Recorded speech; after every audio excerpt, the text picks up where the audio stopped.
Hello and welcome to The Capitalist Investor. Welcome back for another episode on my channel. Today's episode is Investing for Beginners. And really I want to start from the beginning, as I seem to be getting lots of questions and requests to do investing for beginners, and therefore want to cover everything I can in as much detail as possible. So without further ado, let's get into the video. So what is an investment?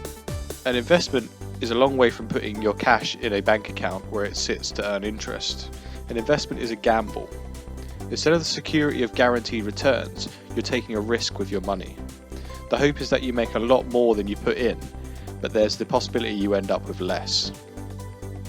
You can invest in almost anything, from the most mainstream popular targets such as shares, bonds, funds, government bonds, UK property market, or any other market that you may be accessible to. For most, investing means putting money in the stock market, and this YouTube video is first and foremost going to be talking about the stock market. It's most people's first experience of investing, and putting your cash into these markets is exactly what it says on the tin. You buy shares in one or more companies with the aim of making a profit. And although there are different ways to do it, such as funds, the principle of investing remains the same. You're taking a gamble with your money, as there's no guarantee you'll get it all back. In the worst case scenario, you could lose it all. And that is a real risk, and I would encourage you to have a think about if you could afford to lose the money that you are trying to invest. While the concept of stock markets may trigger images of young brokers yelling buy and sell, heads in hands 1 minute and fist pumping the next, the reality of long-term investing tends to be rather more mundane. Pick a few shares or funds, keep an eye on them, and then cash them in when you need to. This is not the racy, glamorous or high adrenaline action you see in Hollywood films, where fortunes are made and lost in minutes, and thank goodness. For the vast majority, it's about nurturing a reasonable and calm attitude to the stock market in a bid to generate decent investment returns that can weather downturns and ride out wild surges. So, how do stock markets work? To keep it as simple as possible, and for the purposes of this video, a stock market is simply a place where buyers and sellers meet to sell shares. Each one a tiny part of a company listed on an exchange. Why do shares exist in the first place? Well, to grow and hopefully boost profits to turn a business into a financial success. Firms offer investors the chance to back them with their own cash.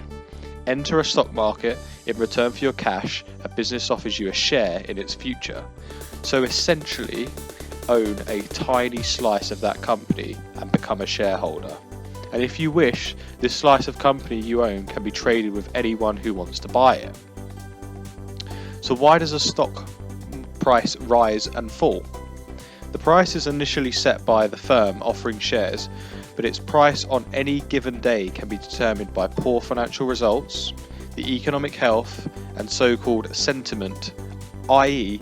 if city buyers think a firm will struggle, its price can fall, or if a company doubles its growth in a year and prospects look rosy, then its price will likely rise. I'm talking here really in the UK, and on a daily basis people buy and sell billions of pounds worth of shares on the London Stock Exchange. You can trade in any number of roughly over 3,000 different types of companies. Shares are listed on an index, and the UK's biggest is the FTSE 100, the 100 biggest firms. What kind of growth can I expect from investing? This is usually the question that most investors want an answer to, and the very reason behind most people's decisions to put their cash into the stock market. Being blunt, we can't actually tell you what you will get, and don't believe anyone who says they know, they're definitely lying. But we can give you an idea of what can be achieved.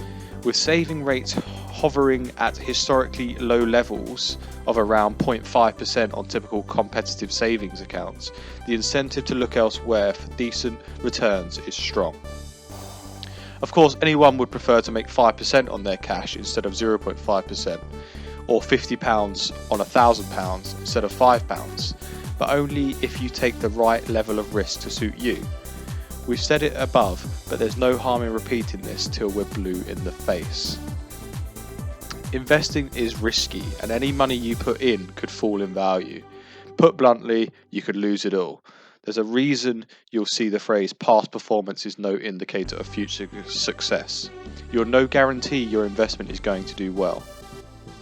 If we look at some of the other performances of funds, we can see that UK income shares over 1 year generally show growth of 19%. Over 5 years, 85%, and over 10 years, 75%. These are great numbers, but always remember the 5 golden rules of investing. 1. The greater return you want, the more risk you're actually going to have to accept. 2. Don't put all your eggs in one basket. Try to diversify as much as you can to lower your risk exposure. Invest in different companies, industries and regions. If you're saving over the short term, it's wise not to take too much of a risk. It's recommended you invest for at least 5 years. If you can't, it's often best to steer clear of investing and leave your money in a savings account. 4. Review your portfolio. A share might be a dud, or you might not be willing to take as many risks as you did before. If you don't review your portfolio regularly, you could end up with a share account which loses money. 5, and this is a very important one, don't panic. Investments go down as well as up. Don't be tempted to sell or buy shares just because everyone else is. So, is investing right for me? It doesn't matter if you're about to buy your first share or pick a stock market fund for the first time. Always ask yourself why you're looking to invest. Over the long run, historically, stocks and shares have outperformed money in savings accounts, but that's no guarantee they'll do it in the future. It's all about your personal circumstances. For example, you might be the one of the many who have despaired at the rotten rates on offer in savings accounts and are prepared to take a risk in the hunt for bigger returns. Or you may have drawn up a well-researched plan to save £10,000 over the next decade to help pay for your children's school fees. In both these cases, it's a clear green light to go and invest. Be careful if someone offers you advice. If a friend has suggested a share tip in the pub, or a family member or a friend has suggested you bung a few quid into a hot share or fund that is currently, in industry jargon, shooting the lights out, it's probably best to think twice unless you're money to spare that you can afford to lose. However, if you're struggling to keep up with credit card payments, say, or have taken on an expensive remortgage and have little savings, it's time to step back and think again. This might sound like basic housekeeping, but the lure of quick gains in the stock market can prevent many people from seeing how dire their overall financial position might be. If this is you, far better to try and sort out your personal debts than turn the risk of making them far worse. How much should I set aside to put in? So if you decide you're going to invest, how much should you put in? To many, you think to have loads of cash to be able to invest in the stock market. You don't. And many smaller investors who drip feed in small sums on a regular basis can do much better than those who simply dump a big lump sum into the market. As a rule of thumb, you should never invest more than you can afford to lose, and I'm going to keep highlighting this point throughout this video. This is because in the event of a stock market crash, you could lose a huge chunk of your wealth. If you have too much of your money invested, many financial advisors would suggest you invest for at least 5 years. This allows enough time to ride out any bumps in the market that might see you make a loss on your money. Remember, as we've previously said, if you've little savings and are heavily indebted, gambling on stock markets could be bad for your financial health. If you've built up a nest egg though, and are fed up with the low savings rates, putting a chunk of it on the stock market could be a decent way to earn bigger returns. Many fund managers allow you to invest a regular small monthly sum, typically £25 a month, and this could be very helpful for people with lower incomes but wanting to invest. Okay, so you've determined that you're going to invest. How do I actually invest? Well, you can buy shares or funds from different providers, but for the cheapest offers, you'll want to do it through a website, often called a platform. It's actually a two-stage process.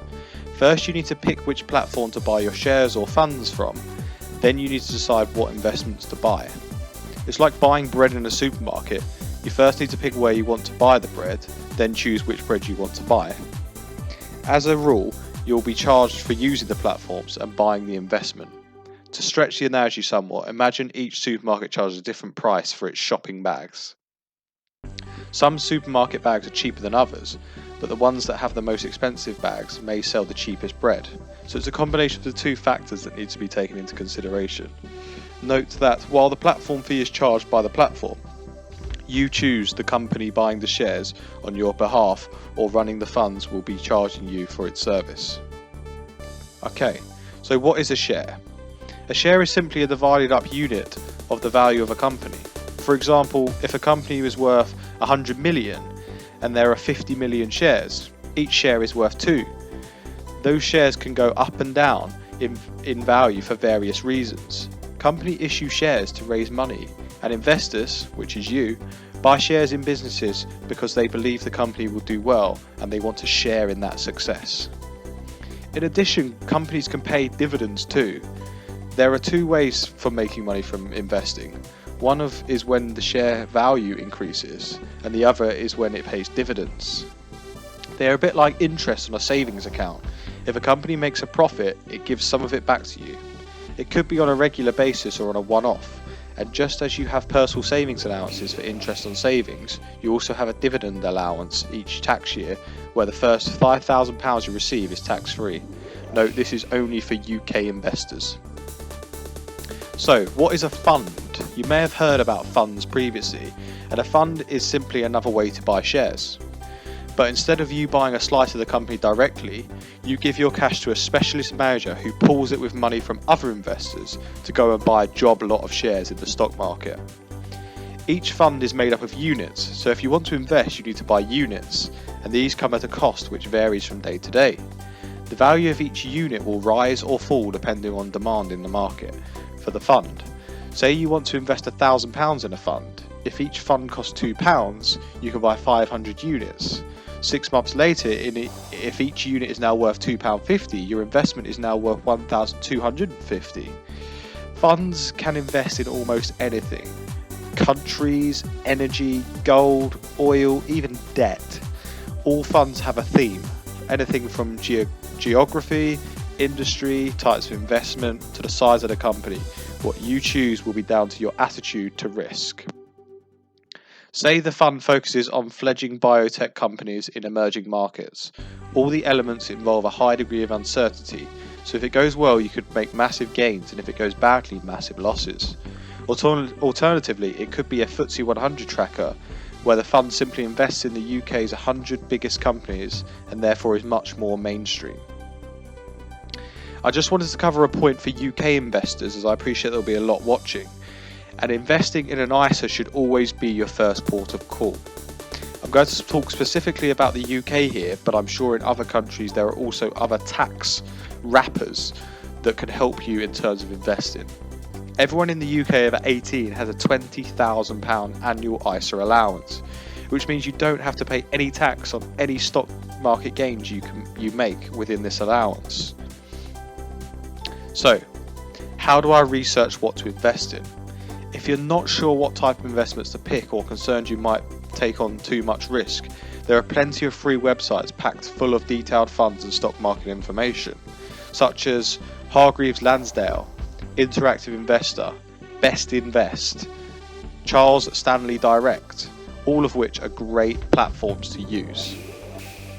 I hope this has been a very informative video and you found some value in the beginner's guide to investing. I'm hoping to add some complexities to the next video where I'll help you talk through some of the analysis you should be performing in deciding what shares you would like to invest in. As always, thank you for watching, and if you can leave me a like and a subscribe if you're new to the channel for more future content, I really appreciate your feedback, and any comments in the comment section below, I will try and answer all comments. And until next time, peace!